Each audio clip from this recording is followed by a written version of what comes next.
Well, Sahar Aziz is a professor and director of the Center for Security, Race and Rights at Rutgers University's Law School. She joins us now live from Newark, New Jersey, in the United States. Good to have you with us.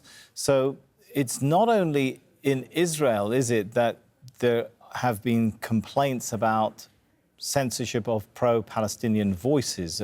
Shadow banning has become an issue. Hundreds of complaints by users of social media since October, talking about shadow banning on Facebook, Instagram, YouTube, you name it, right? This is an issue going on worldwide. Yes, in the United States, much of the censorship against people who are seeking to defend the human rights of Palestinians or seeking to criticize the state of Israel, especially their military's actions in Gaza, alleging or describing it as either genocidal or at the very least multiple war crimes of ethnic cleansing, collective punishment, starvation, dehydration. And those individuals are often censored at universities. They're often fired from their workplaces, and they're often experiencing various forms of censorship even in their own private lives.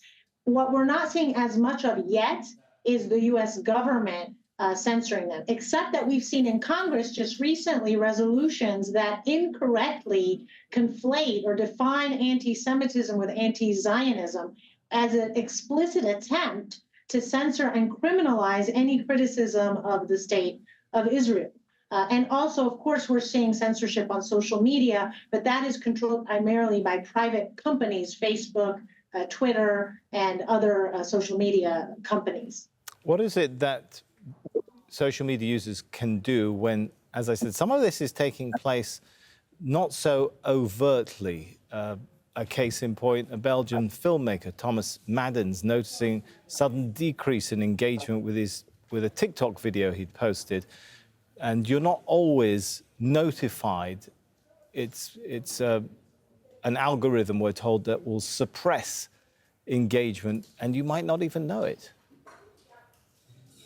Yeah, well, I just want to emphasize that in the United States, there's two types of censorship, and the most visible, high profile, and can be even the most harmful to people's material lives, their work, their ability to be in school, and also their ability to be safe, has been in the physical real world, where students and private individuals, workers are getting doxxed, they're getting assaulted, they're being disciplined in schools, universities, and oftentimes assaulted when they protest. And in some cases, even government agencies, whether it's state, local, or federal, are trying to either stop them from protesting altogether or really restrain them.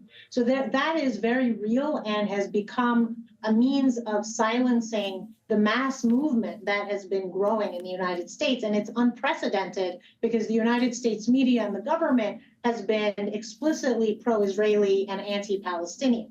Now, when it comes to the social media, it's really based on the analytics, and it's every individual or user bears the burden of trying to determine whether their posts are actually being viewed and also whether they're being deleted. But again, there's very little legal remedy because it's a private company, it's not state action, and the First Amendment does not apply to private companies. So it's difficult to get them to stop if the public relations is actually in support of censorship of Palestinians. And I just want to note one other really important fact is most of the people who are censored are Muslims, Arabs, South Asians, Palestinians.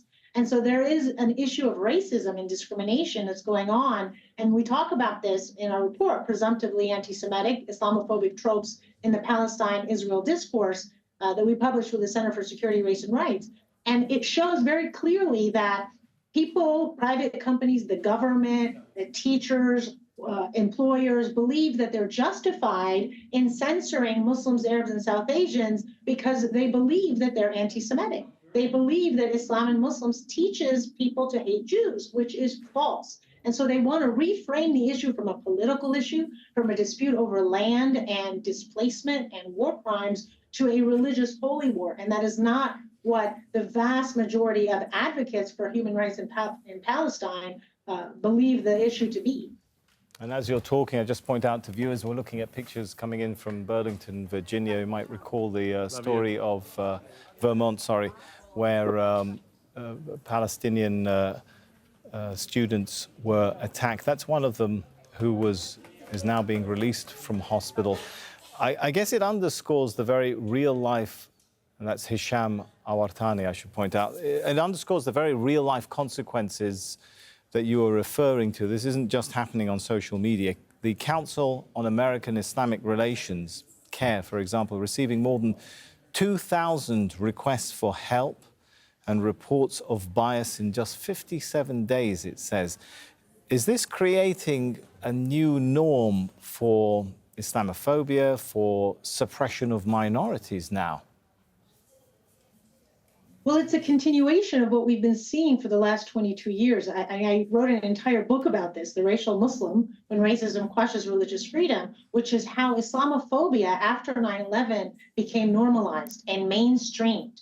And what we're seeing is an expansion of Islamophobia to not just include people who are Muslim, Arab, and South Asian, but also to include people within those communities who defend the rights of Palestinians or who just criticize the human rights violations of Israel. And remember, these are the same people who also criticize the human rights violations of Arab and Muslim majority countries, and they usually receive rewards for that type of human rights advocacy. But when they direct their human rights advocacy to Israel, suddenly they're slandered and defamed as hateful and anti-Semitic. So it goes to show that this is really about racism, and it's against these communities, and it's also about censorship. And I can't think of anything more anti-American than not allowing for the free flow of debate and discussion about an issue in which our government, the United States, funds the state $3.8 billion to Israel's military, and Biden just now asked